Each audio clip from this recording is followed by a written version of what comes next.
5 outlaws charged toward a girl alone on a broken wagon, guns drawn, and the tired cowboy beside her wheel was about to change her life by refusing one simple order to walk away. Most men would have ridden on. This one just kept working the wagon bolt loose with his thumb. Like 5 armed riders closing on a lonely road was weather, and weather always passed. What none of the 5 knew, not one of them, fanning out across the Sonora road with their hands resting easy on their guns, was that the man they were about to threaten had buried a syndicate captain in a Yuma churchyard 9 years back. He was about to break that vow for a girl whose name he'd only just learned. Her name was Isadora Marsh, and this is the story of the day Josiah Cole stopped walking away from things. It was the autumn of 1881, on the Sonora Road south of Tucson in the Arizona Territory, and the desert had already turned that particular gold it wears in October, when the summer's cruelty softens into something almost gentle, almost forgiving, almost, but the Arizona Territory never quite forgives anybody. And Isadora Marsh was about to learn that lesson from men, not weather. If you're settling in for the evening, if you've got your coffee or your whiskey or nothing at all but a long night ahead of you, tell me in the comments where you're listening from tonight and what hour it is where you are. I like to picture the map of you all, scattered across the dark, listening to an old story about an old road.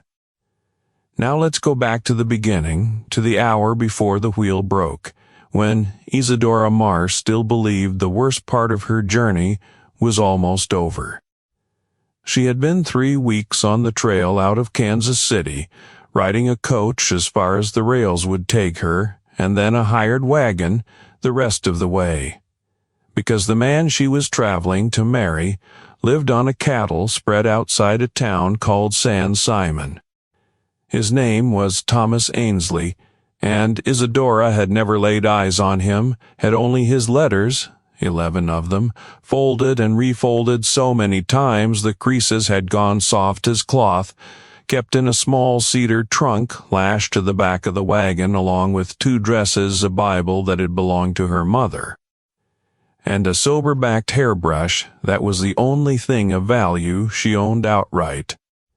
She was 22 years old, and she had answered an advertisement in a Kansas City newspaper because her father's farm had failed twice in 3 years, and there was nothing left in that house but debt and silence, and because Thomas Ainsley's letters had been kind in a plain, unhurried way that made her believe that kindness might still exist west of the Mississippi.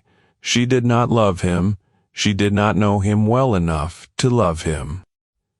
But she had let herself hope in the careful way a person hopes when hope has already disappointed her twice, that a stranger's kindness on paper might translate into a decent life, a warm hearth, maybe even affection given time.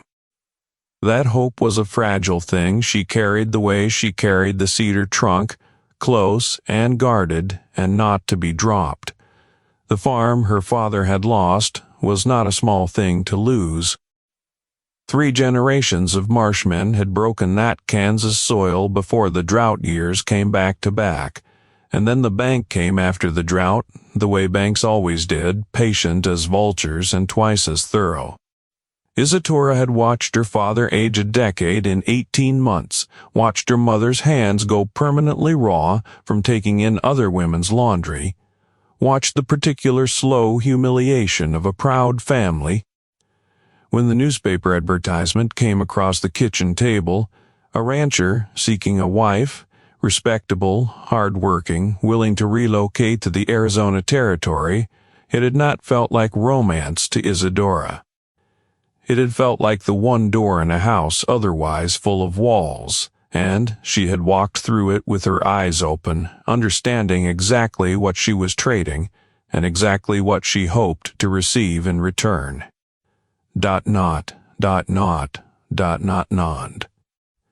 The wagon's axle had cracked 2 miles back, a slow, ugly splitting sound that she felt in her back teeth before she understood what it meant. And by the time the driver, a hired man named Purdy who talked more than he worked, had gotten the wagon to stop without the wheel coming clean off, they were a good half day from anything resembling a town. On a stretch of road that ran flat and pale between low brown hills, with nothing moving in any direction but heat shimmer and the occasional hawk riding the thermals overhead.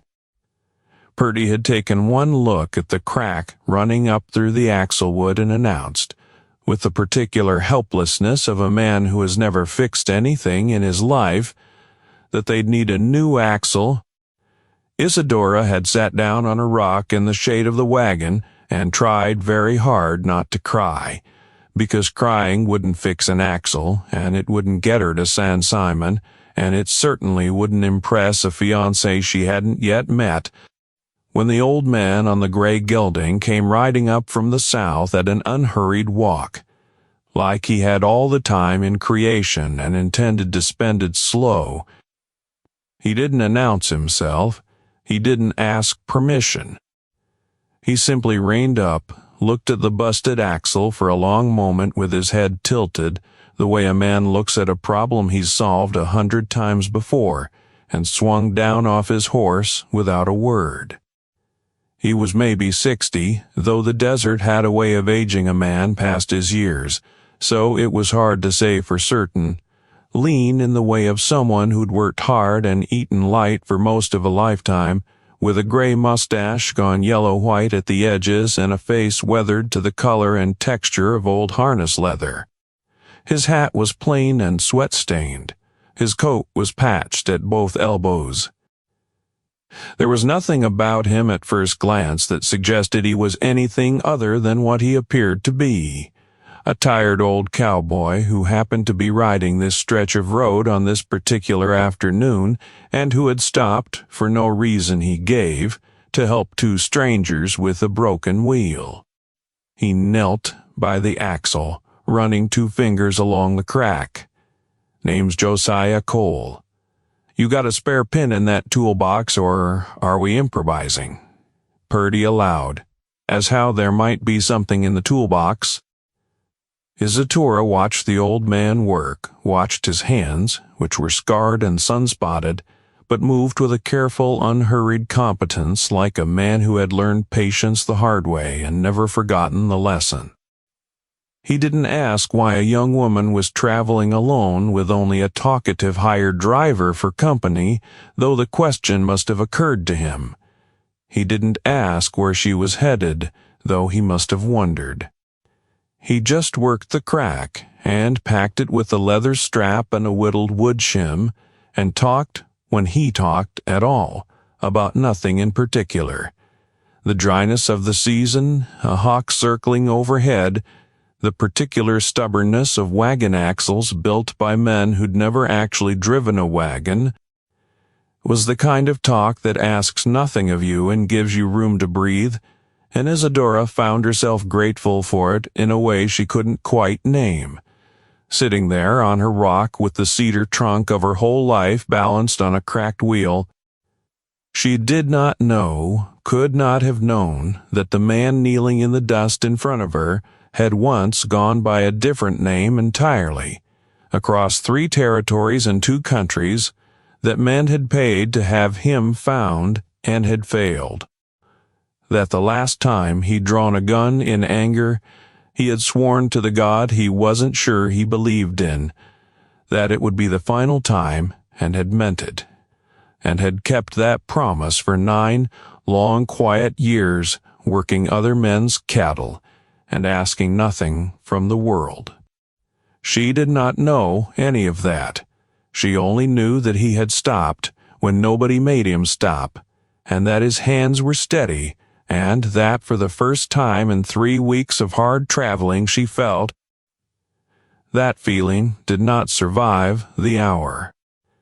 The 5 men came up the road from the north at a hard trot, dust rising behind them in a long brown smear against the pale sky, and Isadora felt her stomach drop the way it does when you see a storm building on a clear day. That instant, animal certainty that something has gone wrong before your mind has even worked out the shape of it. Purdy saw them first and went the color of old ash. Josiah simply stood up from the axle, slow and unbothered, and looked north with the flat, patient attention of a man reading weather. The lead rider was broad through the shoulders and carried himself like a man accustomed to being obeyed, dressed better than the others in a good black coat that had somehow stayed mostly free of trail dust, with a silver ring on his left hand that caught the sun when he raised it to signal the others to fan out.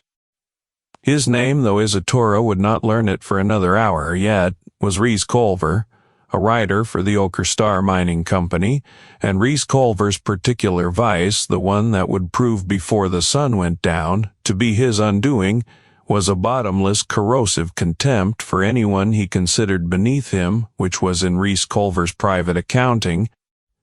Almost everyone. Behind him came 4 men who had ridden with him long enough to have earned their own small reputations, each carrying it like a brand. There was a big, slab-shouldered man named Garrick Boone, who liked his whiskey at all hours and had a laugh like a mule braying, and whose particular gift was herding things smaller than himself and calling it discipline. There was a thin, quick-fingered rider named Ellis Tate, who never met a lock he couldn't pick or a pocket he couldn't empty, and who watched the cedar trunk on the back of Isadora's wagon the way a starving man watches a supper table. There was a broad-faced, sullen rider named Otto Krebs, whose vice was simple cruelty for its own sake, the kind that needed no excuse and offered none. And, bringing up the rear, youngest of the 5 and jumpiest for it, rode a boy who couldn't have been past 19, Del Whitmore by name, still with enough conscience left in him to look uneasy about the work, though not enough yet to refuse it. They were the Ochre Star Mining Company's answer to a legal problem, though none of the 5 would have put it that plainly. Thomas Ainsley's ranch sat on ground the syndicate wanted. A vein of copper ore ran under the northern pasture, and the company's lawyers had discovered, in the fine print of an old territorial land grant, that Ainsley's claim would default to the company automatically if he died without a legal wife to inherit it. A clause buried deep enough that Ainsley himself likely didn't know it existed, which meant that the marriage traveling towards San Simon in a cracked wagon was, from the Ochre Star's perspective, a problem to be solved before it could be finalized. A missing bride was so much cleaner than a dead rancher. Nobody investigates a woman who simply never arrives. Culver reined up 20 feet short of the wagon and sat his horse a moment, looking down at Isadora with the particular assessing coldness of a man inspecting livestock, and then at Josiah, dismissed in half a second as some leftover ranch hand. "You'd be the Marsh woman. It wasn't a question. Miss Isadora Marsh, bound for San Simon, and a wedding that isn't going to happen. You're coming with us now, quiet as you please, and nobody needs to get hurt over a piece of paper and a man you've never even met." Isadora felt the fear come up through her like cold water rising. But underneath the fear was something else, too. A small, hard kernel of the same stubbornness that had gotten her onto that eastbound coach 3 weeks ago in the first place. The stubbornness of a woman who had already lost a farm and would be damned if she'd lose herself too without at least standing up first. Her voice only shook a little. "I don't know you. And I don't know what business the 5 of you have with my wedding. Our business," Culver said, almost gently, the way a man explains something to a child, "is copper, Miss Marsh." That was when Josiah Cole spoke up, and his voice, when it came, was quiet in a way that somehow carried further than shouting would have. "She's not going anywhere with you." Culver looked at him properly for the first time. Really looked the way you look at a dog that's growled unexpectedly, and something in his face shifted from contempt toward a thinner, meaner amusement. "This isn't your fight, and you're too old and too slow to make it your fight even if you wanted it to be. Get back on your horse and ride on, and you can tell people you saw something interesting today. That's the best offer you're going to get." Josiah didn't move. He stood where he was, between the wagon and the 5 riders, hands loose at his sides, and something in the stillness of him, a stillness that had nothing nervous or uncertain in it, made even Garrick Boone's mule bray laugh die a little in his throat before it fully started. "I heard you the first time walk away. I believe I'll stay." The silence that followed had a texture to it, the particular ringing quiet of a desert afternoon when even the insects seem to be listening for what happens next. Culver's horse shifted under him, uneasy without knowing why. Isadora, still kneeling by the wagon wheel, found she had stopped breathing, watching this weathered, patched-elbow stranger stand his ground against 5 armed men like it was the most natural thing in the world. "You understand, there are 5 of us, I can count, and one of you. I've noticed that, too." Ellis Tate laughed a thin, unpleasant sound, and reached toward the cedar trunk lashed to the wagon, and that was the moment, small, almost incidental, that decided everything that followed, because Josiah Cole's hand moved between one heartbeat and the next and came to rest, easy as breathing, on the worn grip of a pistol none of the 5 men had noticed him wearing, hidden as it was beneath the patched coat, and something about the way his hand found that grip without looking, without hesitation, without the fumbling uncertainty of a man unused to the weight of it, made Reese Culver go very still indeed. Touch that trunk, and we'll find out today whether the stories are true. What stories? A thin thread of uncertainty crept into Culver's voice now, quickly covered with a sneer. "Don't rightly know which ones you've heard, but I'd wager at least one of you has heard something about a man who came through Yuma 9 years back and put your Captain Aldous Renner in the ground behind the mission church, and didn't lose a wink of sleep doing it." The name landed like a dropped plate. Otto Krebs's hand actually twitched away from his own gun. An instinctive flinch quickly suppressed. Del Whitmore, the youngest, went pale under his trail dust. Even Culver, for all his contempt, felt something cold walk up the back of his neck, because every man who'd ridden for the Ochre Star Syndicate longer than a year had heard the name whispered around a bunkhouse fire, at least once the ghost who'd killed Renner clean, in a fair fight nobody believed could have been fair, vanished afterward, like smoke. Said by some to be dead himself now, and by others to be closer than anybody liked to think about. That's a story. It came out less certain than Culver intended. Most true things start as stories. Walk your men north, Culver. Leave the girl. That's the only offer you're going to get, and it expires a good deal faster than the one you gave me. For a long moment nobody moved, and the desert held its breath along with all of them. And then Culver's pride, the same corrosive, bottomless contempt that would prove his undoing before the day was through, got the better of his sense. He barked a short laugh. One old man against 5 guns. Even a ghost bleeds, Cole, if that's really who you are. His hand dropped toward his holster. It should be said plainly, for the sake of the story, and for the sake of the children who might one day hear it second-hand around some other fire, that Josiah Cole did not want to draw that day. He had buried that part of himself 9 years back, along with Aldous Renner, had told himself 100 times over 100 quiet evenings that the killing was done, that whatever debt he owed the world for the things he'd done as a younger and angrier man had been paid down to nothing by 9 years of honest, anonymous labor.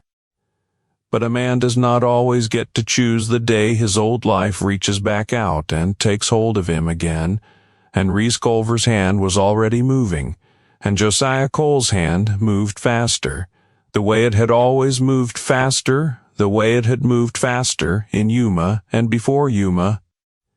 The shot cracked across the flat road like a whip, and Culver's pistol spun out of his hand into the dust before it had cleared leather, and Culver himself sat his horse with his fingers curled around empty air and a thin line of blood welling up where the bullet had grazed his knuckles.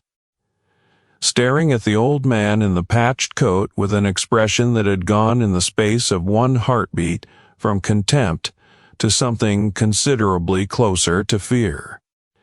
His voice hadn't changed at all, hadn't gained an ounce of heat, which somehow made it more frightening than shouting would have. "Next one takes the whole hand. Ride north, Culver. You've got until I count 3. They rode. Not far, only far enough to be out of easy range, reining up on a low rise a half-mile off, where they sat their horses in a loose knot, and watched, and Isadora understood, watching them go. Men like that did not simply accept a lost hand and ride home to think it over. They would come back, likely after dark, likely with more care and less pride, and next time there would be no warning shot fired to make a point.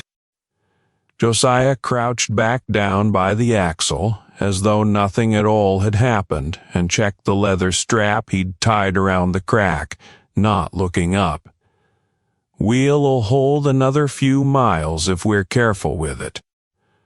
But we're not making San Simon today. We're not making it safely, anyhow." Purdy, who had gone the color of old ash and stayed there through the entire exchange, found his voice enough to stammer that maybe they ought to just keep going fast as the wheel would bear, put miles between themselves and those men before dark. Josiah stood, and for the first time he looked directly at Isadora, something old and tired and sorry in his eyes that she would not understand fully until much later that night, by a small fire. They know this road better than we do, and they've got fresh horses and no wagon slowing them down. Best thing now is to get off this road entirely, find ground we can defend, and make them come to us on our terms instead of theirs. Her voice was steadier now than it had been all afternoon, steadied by something that felt almost like anger. "And why would you do that? Why would you stay for this at all? You don't know me. You don't owe me anything. You could have ridden on an hour ago, and none of this would be your trouble." Josiah was quiet a moment, looking off toward the low rise where 5 riders sat watching them like patient buzzards. "No," he agreed. "There's a debt in me that says otherwise. And it's an old debt, and I expect I'll tell you about it before this night's through if we live to see morning. For now, we'd best move. There's a dry creek bed about 2 miles west of here, cuts through a stand of rock that'll give us cover on 3 sides. It's not the mission at San Simon, but it'll do. Before we ride on, friends, tap join beside the channel name and become a member, if this tale's worth your coffee money. Now, back to that dry creek bed, because Josiah Cole is about to tell a stranger a story he swore he'd never tell another living soul. They moved the wagon off the road as the light began its long slide toward evening. Purdy driving with white-knuckled care over ground rougher than any road. Josiah riding ahead to scout the creek bed, and Isadora walking alongside with the cedar trunk clutched against her chest like it might anchor her to something solid in a day that had come entirely. Done moored. The dry creek, when they reached it, was exactly what Josiah had promised, a shallow wash cut, deep enough to hide a crouching man, flanked on two sides by tumbled sandstone boulders the size of small houses. Walking the perimeter with the unhurried thoroughness of a man who had fortified a great many positions in his life, and had long since stopped finding the work exciting, only necessary, he laid it out plain. They'll come from the road. Come dark, most likely. Men like that don't favor a fair fight in daylight when a girl and an old man have already shown them a fair fight isn't in their interest. They spent the last hour of daylight in preparation, Josiah showing Purdy how to string a trip line of old wagon chain low across the open approach, so that any rider coming fast in the dark would bring his horse down hard before he ever got close. Isadora, at Josiah's quiet instruction, deceptive fires in 3 different spots around the perimeter, so that in darkness the enemy would have 3 targets to guess between instead of one certain position. It was Josiah, too, who opened the cedar trunk with Isadora's reluctant permission and a promise that her mother's Bible and her letters would go untouched, and lifted out, from beneath the folded dresses, the old percussion rifle. Did she know how to load it? She shook her head, and he sat her down on a flat stone and showed her, patient as he'd been with the axle that morning, his scarred hands guiding hers through the motions until they came without thinking. Powder, ball, ram, cap, the way you'd teach a child a hymn, by repetition until the body remembered what the mind was still catching up to.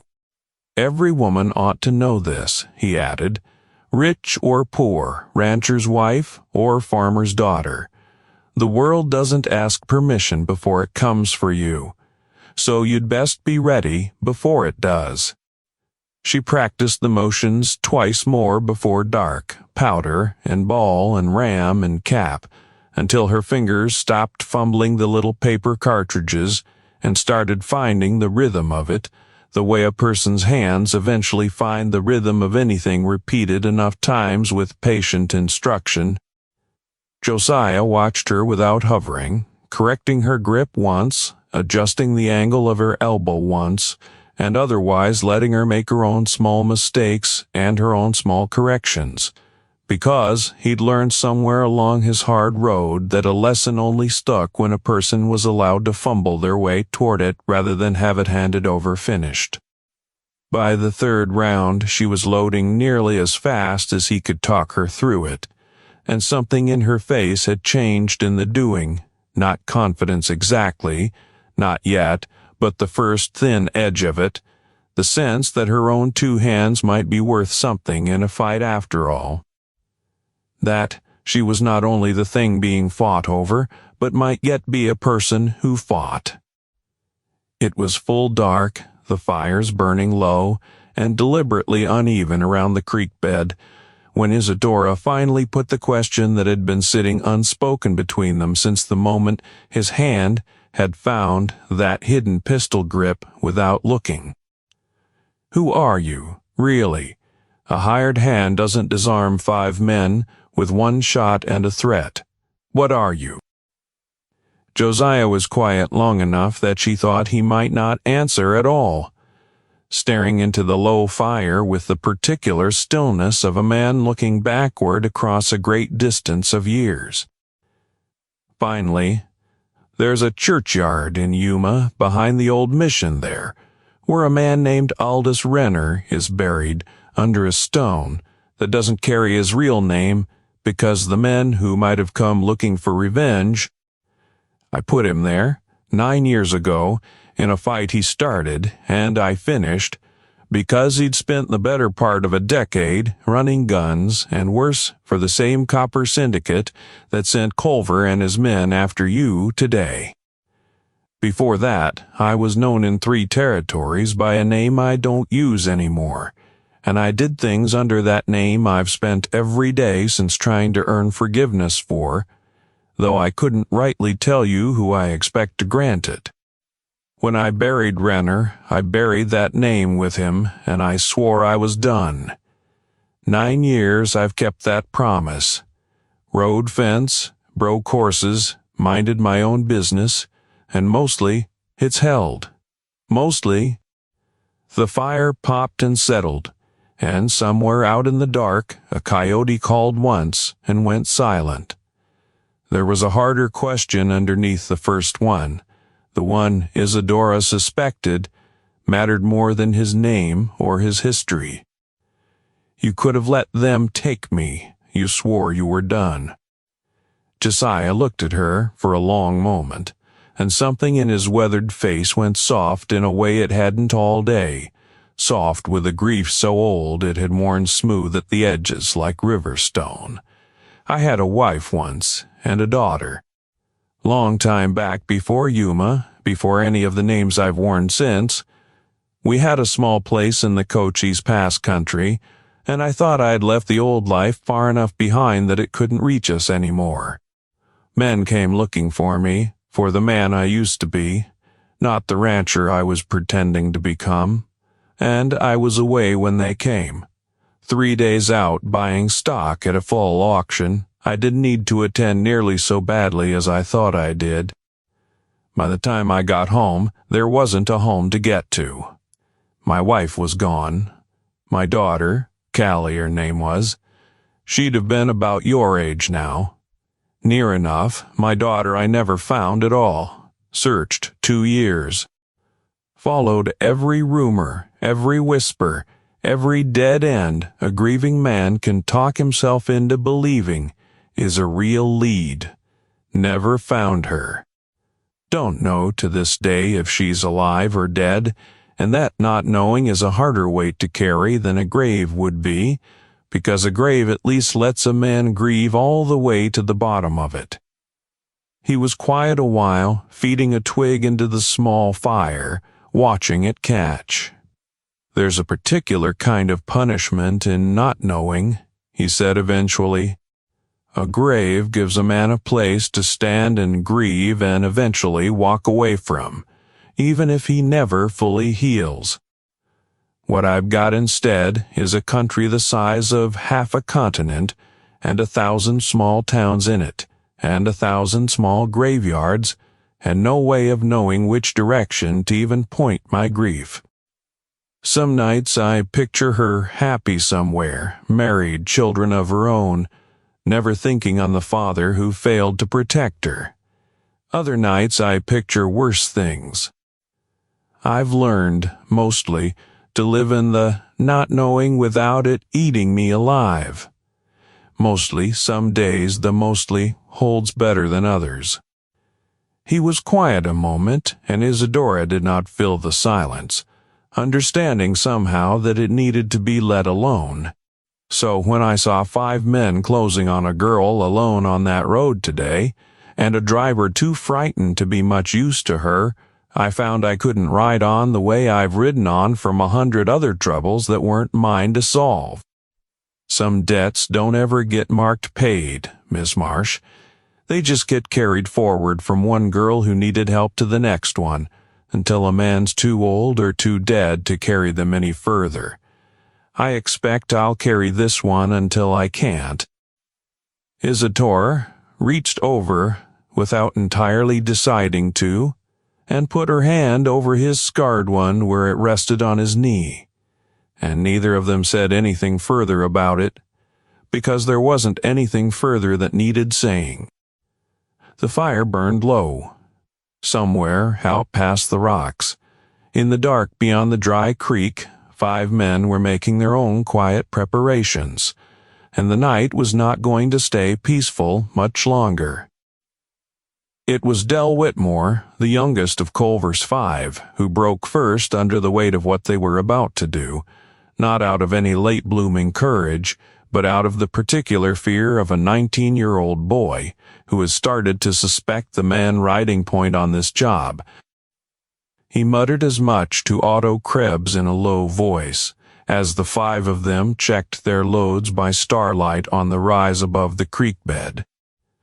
Krebs, with the flat cruelty that was his particular vice, only spat and warned him to shut his mouth and remember he was being paid same as the rest of them. Ghost stories or none. Culver, for his part, had spent the hours since the warning shot nursing both his bandaged hand and a fury that had curdled, by full dark, into something colder and more careful than the contempt he'd started the day with. He was not a stupid man, whatever else he was, and he had begun to reconsider his approach considerably. 5 men in the open, against a position some old ghost had had hours to fortify, was a fool's arithmetic. So he split his riders, sent Garrick Boone and Ellis Tate wide around the eastern flank of rocks, then Otto Krebs and young Dell up along the western scrub line, and held himself back on the road approach, intending to let the flanking men do the difficult work of finding the girl and the old man in the dark, while he came in clean behind whatever chaos they created. Was a reasonable plan, and it fell apart within its first 2 minutes because Josiah Cole had built his position, expecting exactly that kind of caution. Garrick Boone's horse hit the chain trip line at a dead run and went down hard, pitching Boone into the sandstone with enough force to crack 2 ribs and leave him gasping in the dirt, disoriented and out of the fight before he'd fired a single shot. Ellis Tate, coming up behind him, froze at the sound of his partner's fall and the horse's scream, and froze a half-second too long, because Josiah had circled wide in the dark the moment the chain sounded, and put a single clean shot through Tate's shoulder before the thin man had even located a target to shoot at. Tate went down, clutching the wound, cursing, alive but finished for the night. On the western scrub line, Otto Krebs pushed forward toward the nearest of the deceptive fires, certain he'd found his quarry, and put 3 shots into an arrangement of brush and Purdy's spare coat that Isadora had built at Josiah's instruction hours before, and cost him the element of surprise he'd been counting on. Del Whitmore, beside him, hesitated at the sound of Boone's horse screaming and Tate's cry of pain from the far side of the rocks, hesitation that likely saved his life because it meant he was 3 steps behind Krebs when Josiah's next shot took the older man high in the arm and put him down cursing in the dirt beside his fallen comrades. That left Del alone on the western approach and Culver alone on the road, and it was Del who found himself, a moment later, staring down the barrel of Isadora Marsh's percussion rifle as she rose up from behind a boulder where Josiah had positioned her with strict instructions to fire only if a man. Certain shot, drop it. Her voice shook, but her hands remarkably did not. Del Whitmore looked at the rifle and at the girl holding it, and something in him, the same something that had made him uneasy all along about this job, simply gave out. He dropped his pistol in the dirt and put his hands up, his voice gone thin and young with fear. He didn't want to die for the Ochre Star Mining Company's copper claim. He'd only taken the job because his mother needed the wages. Isadora, watching him, found she believed him and did not fire. That left Reese Culver alone on the road approach, listening to his men fall one by one in the dark, without ever firing more than a handful of shots between them, and understanding, with a cold certainty that finally cracked through his pride entirely, that he had walked his crew into exactly the kind of fight the bunkhouse stories had always warned against. He came anyway. Pride is a stubborn thing, and Culver had built his whole life on the conviction that money and position made him untouchable, and he was not prepared, even now, to accept that an old man in a patched coat had unmade that conviction. He came up the road approach at a dead run, firing wildly into the dark toward the largest of the deceptive fires. And Josiah Cole stepped out from the rocks to meet him in the open, because some fights, in Josiah's long experience, only ended properly when a man was willing to stand in plain sight and finish them. Culver's shots went wide. Josiah's did not a single round through the meat of Culver's shooting arm, spinning him half around and dropping his pistol a second time that day, this time for good, and Culver went down to his knees in the dirt of the road, gasping, beaten, staring up at the old man standing over him. From contempt through fear, and arrived finally at something like disbelieving recognition. Through gritted teeth, "You are him, the Yuma ghost, Renner's killer. What you make of that is your business." It was here, with Culver disarmed and beaten, and the fight by any reasonable account already won, that Isadora Marsh walked up the road from the creek bed with her father's rifle still in her hands, having left Del Whitmore sitting subdued and disarmed among his wounded fellows, and stood looking down at the man who had ridden onto the Sonora road that afternoon to steal her future out from under her for the sake of a copper vein neither Thomas Ainsley nor Isadora herself had ever known existed. "You'd have taken me to some quiet place and made certain I never reached San Simon at all, and told your employers it was simply an unfortunate accident of the trail. Isn't that the truth of it?" Culver, kneeling in the dirt with his arm bleeding and his pride entirely gone, did not bother denying it. There was, in the particular exhaustion of total defeat, a kind of honesty that pride no longer had the strength to prevent. That was the arrangement, yes. Ah. Isadora looked at Josiah, and Josiah looked back at her, and something passed between them that needed no words. An understanding that this moment, this reckoning, belonged to her in a way it could not belong to him, because it was her life the man kneeling in the road had come to steal her future he had priced against a mining company's ledger. And if there was to be a final accounting made here on this dark road, it was hers to make, and not his to make for her, quietly. There's a marshal at San Simon. We could bind him and carry him there for a proper trial. That's the lawful way of it, and I'd not fault you for choosing it. I know. Isadora was quiet a moment, looking down at Reese Culver, at the silver ring on his uninjured hand that had probably paid for more suffering than she could imagine, and thought of 3 weeks on a hard trail, of a father's failed farm, of a stranger's kind letters carried in a cedar truck, of everything she had already lost, and everything this man had intended to take from her besides. But I've spent this whole day being told to walk away, told I was helpless, told my life was a line item in somebody's mining claim. I find I'm tired of walking away from things too.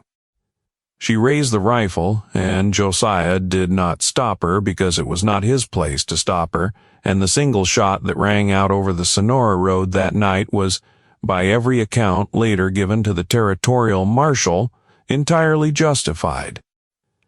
A final act of self-defense against a man who had ridden 200 miles with the express intention of ending her life and calling it an accident of the trail. The desert, which forgives no one, took him back into itself without ceremony, the way it had taken so many men before him who mistook cruelty for power. The 4 surviving members of Culver's crew, Boone with his cracked ribs, Tate with his shoulder wound, Krebs with his ruined arm, and young Del Whitmore, unhurt but thoroughly finished with the Ochre Star Mining Company's employ, were bound and left under guard of Purdy's shotgun through what remained of the night, and at first light Josiah and Isadora walked them, on foot and in considerable discomfort, the remaining distance to San Simon, where the territorial marshal, a broad, unhurried man named Garrett Holt, took one look at the wounded, subdued crew in the ledger papers Isadora produced from Culver's own saddlebags. Pores.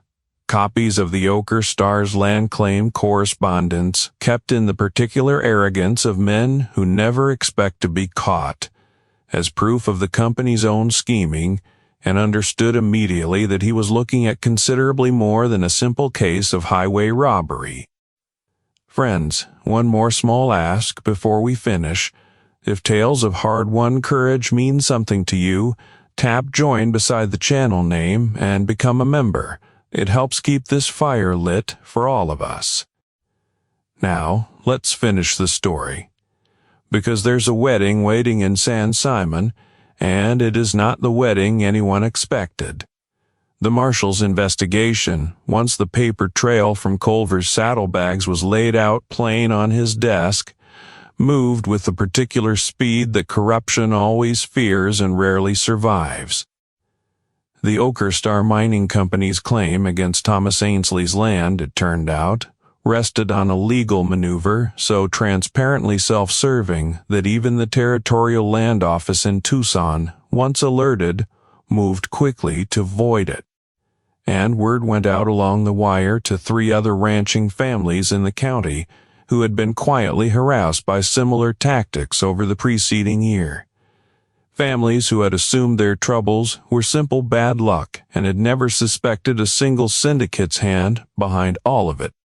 The 4 surviving raiders were held for territorial trial, their testimony freely and rather eagerly given, in young Del Whitmore's case and considerably more reluctantly in Otto Krebs's, providing more than enough evidence to see the Ochre Star's local operation dismantled within the month.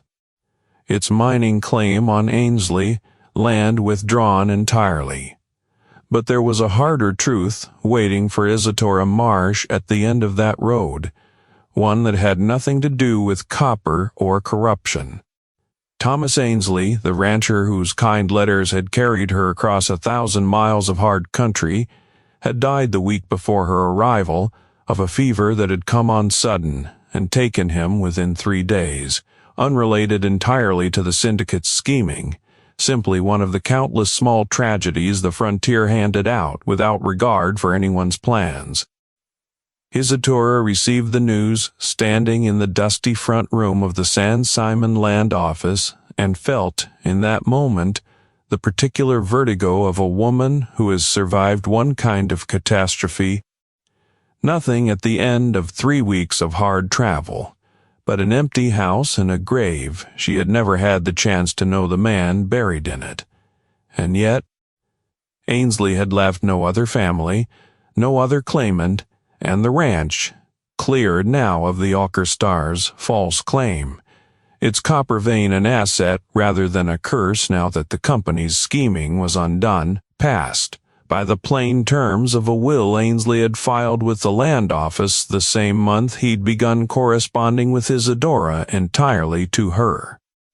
Not as a widow's inheritance from a marriage that never happened, but as a simple bequest from a lonely man who had, in his own quiet way, already decided to build a life around her before she ever arrived to share it with him. She stood on the porch of that ranch house 3 days later, looking out over pasture that was legally and entirely hers, and found she did not know whether to grieve the man she'd never met or grieve for herself, and settled in the end on doing a little of both. Josiah Cole stayed 4 days past the marshal's initial inquiry, helping settle the ranch's affairs, teaching the 2 hired hands Ainsley had left behind the particular art of reinforcing a fence line against exactly the kind of trouble that had nearly cost Isadora everything. And on the 5th morning, before the sun had properly cleared the eastern hills, he saddled his gray gelding and came to find her on the porch where she stood most mornings now, watching the light come up over land that had become, against every expectation she'd carried west with her, genuinely her own. You're leaving. It wasn't a question. I am. Man like me doesn't stay in one place long. Old habit, and maybe not entirely a bad one. I've a debt to keep paying, Miss Marsh, and this road's done teaching me what it had to teach for now. Will you look for her? Your daughter? Callie. Something crossed his weathered face, not quite hope, because he'd worn hope thin over 2 years of fruitless searching, but something adjacent to it. Something that had softened, perhaps, in the last few days of watching a young woman build something out of the wreckage of her own hard journey. I expect I'll keep looking the way I've kept looking. A man doesn't stop just because the odds have gone poor. You taught me that much back on that road, same as I taught you to load a rifle. You already knew how to fight. I knew how to fight. You taught me it was still worth doing. 9 years, I told myself I was done, and I nearly rode on and let you face those 5 men alone, and some part of me is ashamed. It took as long as it did to decide otherwise. You reminded an old man that walking away isn't always the wiser road, even when it's the safer one. He mounted the gray gelding and settled his hat, and looked back at her one final time, this young woman who had arrived on the Sonora road 3 weeks removed from a failed Kansas farm and a stranger's kind letters, and stood now on the porch of her own ranch. Having buried a syndicate captain's man with her father's rifle, and inherited a life nobody had planned for her, and found somehow, in the wreckage of all her plans, something sturdier than any of them had been. And take care of yourself. The desert doesn't forgive much, but it rewards the stubborn ones, time to time. You're stubborn enough? Will I see you again? There was no cruelty in the honesty of his answer, only the plain truth of a man who had learned not to promise what the road might not allow him to keep. Can't rightly say, but I'll remember this stretch of it. That's worth something, too. He rode out at a walk, unhurried, the way he'd ridden up to her broken wagon that first afternoon, and Isadora stood on the porch and watched him go until he was a small, dark shape against the pale gold hills, and then nothing at all, swallowed by the same wide country that had swallowed his daughter and his old name in 9 years of quiet, solitary penance. And she found, watching him disappear, that she was crying, not entirely from sorrow, though there was sorrow in it, for a fiancé she'd never met, and a debt Josiah Cole would likely carry the rest of his days, but also from something else. Almost like gratitude for a day that had very nearly ended in her death, and had instead handed her, against every reasonable expectation, an entire life. She ran that ranch for 11 years by the account passed down through San Simon's old families, and built it into something considerably larger and more prosperous than Thomas Ainsley himself had likely imagined. And she never married, though there were more than a few proposals along the way, and the reason she gave, when pressed, was always the same. She'd learned something on the Sonora road about the particular value of a life built on her own 2 feet, and that she wasn't inclined to trade it for anyone's protection but her own, however kindly it was offered.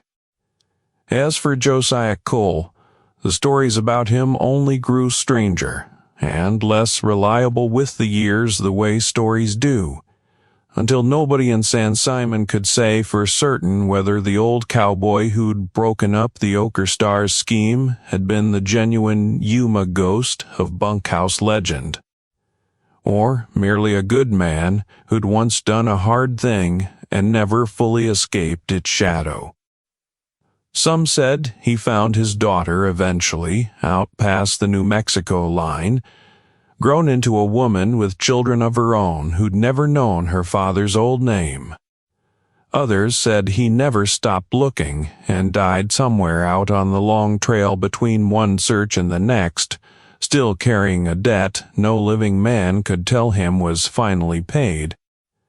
I couldn't say which of those stories is true, friends, and maybe it doesn't matter as much as we'd like it to.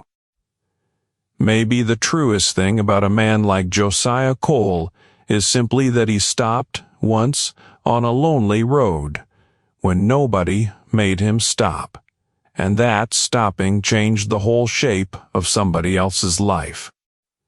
That's the thing about debts like his. They don't get paid off in one grand gesture, in one gunfight on one dusty road, however satisfying that might make for a story told by a fire.